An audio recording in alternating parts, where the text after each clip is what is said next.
Hello बच्चों की हाल चाल। Welcome back to Shri Education Group. Shri Education Group SEG psychology की सीरीज में हम लोग बात कर रहे हैं basically self and personality chapter 2 of unit 2 of psychology class 12th NCERT, जो कि आपके सीयूईटी और सीटीईटी एग्जाम्स के लिए बहुत ज़्यादा इंपॉर्टेंट है। आज के इस पर्टिकुलर वीडियो में हम बात करने वाले हैं बेसिकली कल्चरल अप्रोच की। इसके पहले वाले वीडियो में आपने behavioural approach to analyse the personality जाना, जिसमें हमने 3 मेजर अप्रोचेस के बारे में बात करी। क्लासिकल कंडीशनिंग जो कि पैवलॉव ने दी थी, इंस्ट्रूमेंटल कंडीशनिंग जो कि स्किनर ने दी थी, ऑब्जर्वेशनल लर्निंग जो कि बैंड्यूरा ने देके गए थे। आज के इस पर्टिकुलर वीडियो में हम बात करेंगे कल्चरल अप्रोच के ऊपर। अब जैसा कि आप सभी जानते हैं कि इंसान की जो पर्सनैलिटी है वो मल्टीपल फैक्टर्स की वजह से इन्फ्लुएंस होती है। सबसे पहली साइकोडायनामिक अप्रोच में हमने देखा कि उसके जो डायनामिक्स ऑफ द बिहेवियर है उसकी वजह से किस तरीके से पर्सनैलिटी इन्फ्लुएंस करी जाती है। दूसरी अप्रोच में हमने देखा कि बिहेवियर जो इंसान का रिस्पॉन्स होता है स्टिमुलस के खिलाफ, स्टिमुलस के अगेंस्ट, उससे किस तरीके से पर्सनालिटी बनती है। और जो तीसरी अप्रोच है वह है हमारी कल्चरल अप्रोच। तो आइए बात करते हैं कल्चरल अप्रोच के बारे में। कल्चरल अप्रोच आखिर है क्या? कल्चरल अप्रोच किस तरीके से इंसान की पर्सनालिटी को बनाती है और इंसान की पर्सनालिटी के अंदर मेजर चेंजेस लेकर आती है। तो भाई देखिए, कल्चरल अप्रोच बेसिकली क्या है, इस बात को समझने के लिए आपको ये समझना पड़ेगा कि इंसान की पर्सनालिटी जो है वो इंसान के इकोलॉजिकल एनवायरनमेंट और कल्चरल एनवायरनमेंट की वजह से मेजरली अफेक्ट हो जाती है। इकोलॉजिकल एनवायरनमेंट क्या? इकोलॉजिकल एनवायरनमेंट मतलब वो जिस इकोलॉजी में रहता है, मतलब जिस तरीके के पर्यावरण में वह रहता है, वह उसकी पर्सनालिटी पर मेजर असर डालता है। फॉर एग्जाम्पल इसको समझते हैं, अगर कोई इंसान भोपाल का रहने वाला है तो भोपाल का इकोलॉजिकल एनवायरनमेंट कैसा है? भोपाल जंगलों से घिरा हुआ है, भोपाल पेड़ पौधे और पहाड़ों से घिरा हुआ है। तो यहाँ के जो इंसान की पर्सनालिटी है, यहाँ की जो फ्लोरा और फौना है उसकी वजह से, और यहाँ की जो फूड हैबिटेट्स हैं उसकी वजह से एक बहुत बड़ा इफेक्ट डालती है। जैसे कि आप समझ सकते हैं, कोई एक पहाड़ी इंसान है, पहाड़ी मतलब हिमाचल प्रदेश में रहने वाला या मनाली में रहने वाला इंसान है, तो वहाँ पर हाई एल्टीट्यूड की वजह से फूड और फ्लोरा और फौना की कंडीशंस कुछ अलग होती हैं। तो आपको उनके चेहरे, उनके बात करने और उनके सोचने के ढंग में भी बहुत बड़ा फ़र्क मिल जाएगा। देखिए, जैसे इसको ऐसे समझते हैं, कोई देहरादून का इंसान है, जैसे फॉर एग्ज़ाम्पल राघव जुयाल जो कि डांसर हैं। राघव जुयाल जो कि डांसर हैं, उनकी जो पर्सनैलिटी है वो बिल्ड हुई है उनकी अपब्रिंगिंग की वजह से, उनके कल्चर की वजह से। अब उनका आप उनका लाइफ़ का जर्नी देखेंगे तो उनकी अपब्रिंगिंग हुई है देहरादून में। वह पढ़े हैं आर्मी पब्लिक स्कूल में, आर्मी के स्कूल्स में। तो आर्मी के स्कूल का एनवायरनमेंट उनके अंदर इम्बाइब हो गया, हॉस्टल की लाइफ़ उन्होंने जी है तो हॉस्टल का एनवायरनमेंट उनके अंदर इम्बाइब हो गया। और साथ में वो पहाड़ों के बीच में रहे हैं, तो पहाड़ों का जो एक नेचुरल टच है उनके अंदर क्रिएटिविटी का, वह भी उनके अंदर इम्बाइब हो गया। ये सारी चीज़ों की वजह से उस पर्टिकुलर इंसान की पर्सनैलिटी वैसी बनी है। अब कल्चरल कैसे एनवायरनमेंट करता है? कल्चर, आप जिस कल्चर में रहते हैं, आप जिन लोगों के बीच में उठना-बैठना करते हैं, आप जिस कल्चर को बिलॉन्ग करते हैं। For example I belong to a Hindu culture, someone will be belonging to a Muslim culture, someone will belong to a Sikh culture. अब वह सब चीज़ें भी इंसान की पर्सनैलिटी के ऊपर मेजर असर डालती हैं, वह सब चीज़ें भी इंसान को बनाती हैं। तो यहाँ पर देखने वाली चीज़ यह है कि इंसान का जो basically ecological and cultural environment है, वह उसको मेजरली अफेक्ट करता है। फिर उसके बाद इंसान की जो क्लाइमेटिक कंडीशंस हैं, वह भी उसको अफेक्ट कर जाती है। फॉर एग्जाम्पल किसी जगह पर चेरापूंजी में या मणिपुर में बहुत तेज़ बारिश होती है, तो वहाँ के लोगों का जो सोचने का ढंग है, वो भी उस हिसाब से चेंज होता है। वह जैसे दिखते हैं, वह भी उस हिसाब से एनवायरमेंटल क्लाइमेटिक कंडीशन के हिसाब से चेंज होती जाती हैं। फिर उसके बाद हम बात करते हैं नेचर ऑफ टेरेन। टेरेन मतलब पहाड़ी इलाका, एक समतल इलाका, इस तरीके से नेचर ऑफ टेरेन भी अफेक्ट डालता है। हैबिटेट, हैबिटेट मतलब आप जिस तरीके के घरों में रहते हैं, जिस तरीके का आपका घर है, वो भी आपकी पर्सनैलिटी में मेजरली अफेक्ट डालता है। फॉर एग्जाम्पल अगर आपका घर ट्रायंगुलर शेप का है, तो वो एक मेजरली आपकी पर्सनैलिटी पे अफेक्ट डालेगा। अगर आपका घर एक स्क्वायर बॉक्स शेप का है, तो वो इंसान, उस घर में रहने वाले इंसान की पर्सनैलिटी पे बहुत बड़ा असर डालता है। बहुत छोटी-छोटी चीज़ें हैं, लेकिन साइकोलॉजिस्ट होने के नाते हम चीज़ों को बहुत क्लोज़ली ऑब्ज़र्व करते हैं, जिसकी मदद से हम इंसान की पर्सनैलिटी के ऊपर पूरी की पूरी रिसर्च कर पाते हैं, इंसान को हम पूरी तरीके से जान पाते हैं। Availability of food, flora and fauna, खाने के लिए क्या है, वहाँ आस-पास किस तरीके का पेड़-पौधे लगे हुए हैं, वहाँ भी आपकी पर्सनैलिटी पे इफ़ेक्ट डालते हैं। फौना, इसको कहते हैं फ्लोरा, पेड़-पौधों को फ्लोरा कहा जाता है। फ़ौना मतलब वहाँ के जानवर कैसे हैं, वहाँ पर किस तरीके के जानवर का वहाँ पर सबसे ज़्यादा तादाद है, वह आपकी पर्सनैलिटी के ऊपर मेजर अफ़ेक्ट डाल सकता है। ठीक है जी? फिर उसके बाद इंसान की इकोनॉमिक एक्टिविटी क्या है? इकोनॉमिक एक्टिविटी मतलब उसके पास पैसा कितना है, वह पैसा किस तरीके से कमाता है, वह किस तरीके से पैसे को खर्च करता है, वह भी उसकी पर्सनैलिटी के ऊपर मेजर अफ़ेक्ट डालता है। ठीक है जी? फिर उसके बाद बात करते हैं सेटलमेंट पैटर्न की। सेटलमेंट पैटर्न क्या होता है? सेटलमेंट पैटर्न किस तरीके से अपनी लाइफ में किस तरीके से सेटलमेंट पैटर्न उनका है, किस तरीके का सोशल स्ट्रक्चर है और किस तरीके का डिवीज़न ऑफ लेबर है सोसाइटी में, वहाँ उनके कल्चर के ऊपर सेटलमेंट पैटर्न और इन सारी चीज़ों का बहुत बड़ा मेजर इफ़ेक्ट पड़ता है। ठीक है जी?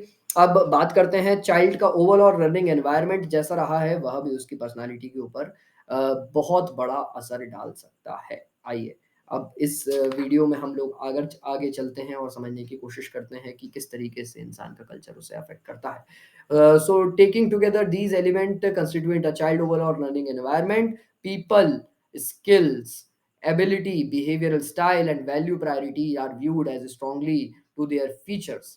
तो कहने का मतलब ये है कि इंसान के आसपास के जितने रिचुअल्स हैं, सेरेमनीज़ हैं, रिलीजियस प्रैक्टिस जो वो करता है, आर्ट्स जिस आर्ट से वो इन्वॉल्व है, जिस कल्चर में जिस आर्ट्स की बहुत ज़्यादा एक तरीके से कहना चाहिए तादाद उन तरीके के आर्टिस्ट की ज़्यादा है, तो वह भी इंसान का दिमाग के ऊपर असर डालेगा और वह भी उसे उस तरीके की पर्सनैलिटी को बनाने में मदद करेगा। वह किस तरीके के गेम्स खेलता है, रिक्रिएशनल एक्टिविटी कैसी हैं उसकी games and the means through which people personality get projected in the culture. अब देखो फॉर एग्ज़ाम्पल समझने की कोशिश करो इसको कि आप एक घर में रहने वाले इंसान हो और आप कोई भी तरीके के एक्सट्रोवर्ट एक्टिविटीज़ में इन्वॉल्व नहीं हो।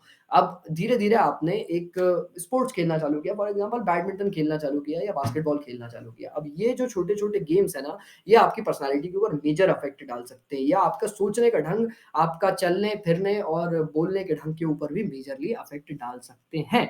ठीक है जी? तो आप इसी को दूसरे एग्ज़ाम्पल में सेट कर सकते हो कि आप कोई पर्टिकुलर आर्ट में चले गए। अब आर्ट फॉर एग्ज़ाम्पल आप गिटार बजाते हो या म्यूज़िक करते हो या पोएट्री करते हो। तो आपका उठने-बैठने का ढंग, आपकी रील्स आप जिस तरीके की इंस्टाग्राम पर देखते हैं, व्हाट्सएप पर आपके जो स्टेटस दिखते हैं और जो व्हाट्सएप पर आप कम्युनिटी से जुड़े हुए हैं, इंस्टाग्राम, फेसबुक, आप वो सब कुछ चेंज होती है क्योंकि अब आपका इंटरेस्ट मेजरली चेंज हो गया। तो इस तरीके से इंसान की पर्सनैलिटी बनती है और इस तरीके से इंसान की पर्सनैलिटी डेवलप होती है, कल्चर के हिसाब से। ठीक है जी? ओके, तो people develop various personality, behaviour, quality in attempt to adapt the ecological and cultural feature of the group. अब जैसा इकोलॉजी है, उस हिसाब से अपनी पर्सनैलिटी को इंसान एडजस्ट कर लेता है। जैसा कल्चर है, उस हिसाब से इंसान अपने पहनावे को, उस हिसाब से अपने बोलने के तरीके को, उस हिसाब से अपने खाने और पीने के तरीके को एडजस्ट करता है। तो इस तरीके से कल्चर जो है हमारी पर्सनैलिटी के ऊपर मेजर इफेक्ट डालता है। ठीक है जी, अब बात करते हैं let us try to understand these aspect with a concrete example. इन एनसीईआरटी के लोगों की वजह से तरफ से एक एग्जांपल है, उसको समझने की कोशिश करते हैं। यहाँ पर देखिए, अब यहाँ पर आप लोगों का ध्यान होना चाहिए पूरा इस जगह पर। Let us try to understand. Okay, as you know, a good proportion of the world population even today lives in the forest and mountainous regions and hunting and gathering economic activity as their primary means for livelihood। ठीक है जी, बहुत बड़ी major population हमारी जो है वह कहाँ रहती है? वह आज भी रहती है हमारे जंगलों में। अब एग्जाम्पल समझने की कोशिश करते हैं। The Birhor, a tribal group of Jharkhand represent such a population, most of them live a nomadic life। Nomadic life मतलब बंजारों की तरह जीते हैं वहाँ के सभी लोग, which require constant movement in a small bands from one forest to another in search of games and the forest food product example food, fruit, roots, mushroom, honey etcetera. तो अब यहाँ के सभी लोग जो रहते हैं यह खाने की खोज में इधर से उधर दूसरे बंजारों की तरह एक जंगल से दूसरे जंगल में घूमते रहते हैं। In the Birhor society the child run from an early age are allowed enormous freedom to move into forest and learn hunting and gathering skills. बच्चों को उसी वजह से अब क्योंकि उनको अपनी लाइफ में अपने बच्चों को इतना फ्री बनाना है और इतना बागी बनाना है, इतना शेर बनाना है कि वो एक जंगल से दूसरे जंगल में घूम पाएँ और अपने खाने को खोज पाएँ। तो उनकी जो कल्चर है वह कल्चर अपने बच्चों को बचपन से ही ऐसी ट्रेनिंग देता है कि वह लर्न करें हंटिंग और गैदरिंग जैसी skills. The child socialisation practice are also aimed at making the children independent. वो बचपन से ही अपने बच्चे को इंडिपेंडेंट बनाने की कोशिश करते हैं। Do many things without the help of Elder. अपने बड़ों की बिना मदद लिए अपने सारे कामों को करना वो बचपन से ही बच्चे को सिखा देते हैं। Autonomous achievement oriented accepts risk and challenges such as those involve in the hunting. अब बचपन से ही वो अपने बच्चों को हंटिंग जैसे चैलेंजेस को फेस करना सिखाते हैं और उनके चैलेंजेस को ओवरकम करके वह अपने बच्चे को मजबूत बनाते हैं। From an early age of life they develop their community. तो अब यहाँ पर हुआ क्या, यहाँ पर यहाँ हुआ कि बच्चा जब पैदा हुआ तो उसके माँ बाप को पता था कि यार अगर मैंने अपने बच्चे को मजबूत नहीं बनाया, अगर मैंने अपने बच्चे को लड़ने लायक नहीं बनाया, तो उसको समाज के जो दूसरे लोग हैं और समाज जो एनवायरमेंट है, इकोलॉजिकल एनवायरमेंट है, वो उसको खत्म कर देगा।